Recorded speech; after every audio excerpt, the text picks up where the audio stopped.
Hey everyone, I hope you're doing well and staying safe during this time. If you're new here, welcome to the channel. Like I said, thank you so much for checking me out. If you haven't done so, please make sure to hit that subscribe button just right below the video. Cool, thank you so much. I really do appreciate it. And if you're returning, welcome back. Thanks again for your support. I truly do appreciate having you here.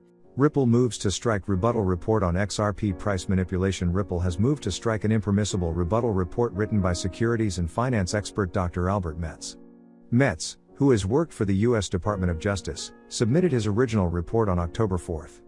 He conducted an event study in order to determine whether or not Ripple was able to manipulate the price of the XRP token with its announcements. He came to the conclusion that certain news and public statements did influence the token's performance.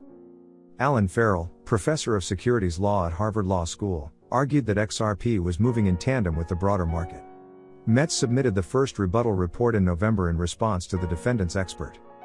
The most recent one is based on counterfactual analysis, aiming to determine the token's expected returns without Ripple's involvement.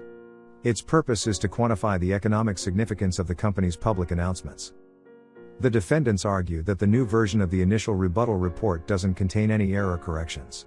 Instead, it aims to attack the conclusions made by Dr. M. Laurentius Murray and Professor Daniel Fishel, Ripple's rebuttal experts, who claimed that Ripple's announcements only accounted for a modest portion of the token's volatile price moves. The company's lawyers claim that Metz is not supposed to have the final day in discovery, thus Magistrate Judge Sarah Netburn to exclude the report. They add that the economic significance part should have been included in the original report. Ripple has asked the court not to grant a continuance of the January 14 expert discovery deadline, since prolonging the case would further hurt its ability to do business in the U.S. The agency has objected to the defendant's motion. U.S. energy giant Chevron plans to enter metaverse. Energy giant Chevron, based in San Ramon, California, has become the latest major company to file metaverse-related trademark applications with the U.S. Patent and Trademark Office. The multinational corporation intends to offer a wide selection of virtual goods, such as fuel, gas and renewable energy products, that will become part of the buzzy virtual reality. Chevron also intends to offer retail and online retail store services that feature the aforementioned products.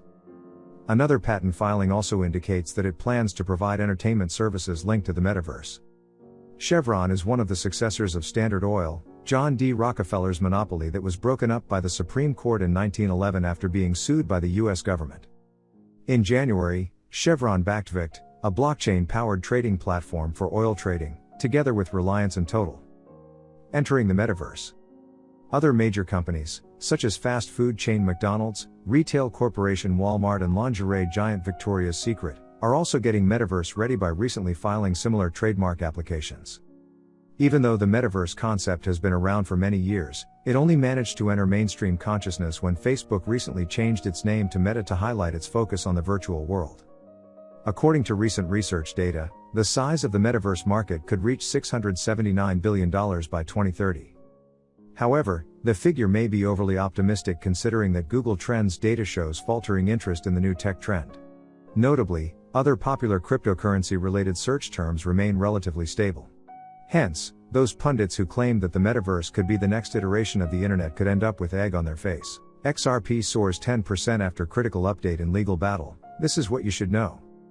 The price of XRP has begun moving on its own as the legal battle between payment company Ripple and two of its executive versus the U.S. Securities and Exchange Commission, SEC, sees a new development. According to a document filed with a court in the Southern District of New York, the district judge will allow the company to use a fair notice defense. In other words, Ripple will be able to argue in its favor that the regulator failed to inform it that XRP and its public sales could potentially violate U.S. law. As previously reported by Bitcoinist, the payment company claims it asked the SEC about its token offering. However, the company claims the fails to provide regulatory clarity regarding XRP. In support of Ripple's defense, there are records of two separate reports from legal firm Perkins Coie on the legality of the company's token offering. Date as far as 2021. The reports attempt to demonstrate that Ripple seeks legal consultation before the sales. The report also could be used to demonstrate Ripple even changed its business model to remain compliant with U.S. laws. Stuart Alderoy, general counselor at Ripple, stated the following regarding today's court decision. Today's order makes it clear there's a serious question whether the SEC ever provided Ripple with fair notice that its distributions of XRP, since 2013, would ever be prohibited under the securities law. Good to see the judge rejecting the SEC's attempt to prevent Ripple from pursuing its fair notice defense. It's even more imperative that the sun sets on the SEC's regulation by enforcement approach. XRP decouples from general market sentiment. The XRP community has celebrated the recent court ruling as they consider it will provide an advantage versus the regulator. Commenting on this development, legal expert Jeremy Hogan commented the following. I know you've been working on the pending rulings in the Ripple v. SEC case this week. On behalf of myself and certain other interested parties, we'd really like to get those rulings today if possible. Boom. And I don't use that term lightly, the SEC's motion to strike the fair notice defense is denied. This is the one I've been waiting for. Now the SEC has something to lose.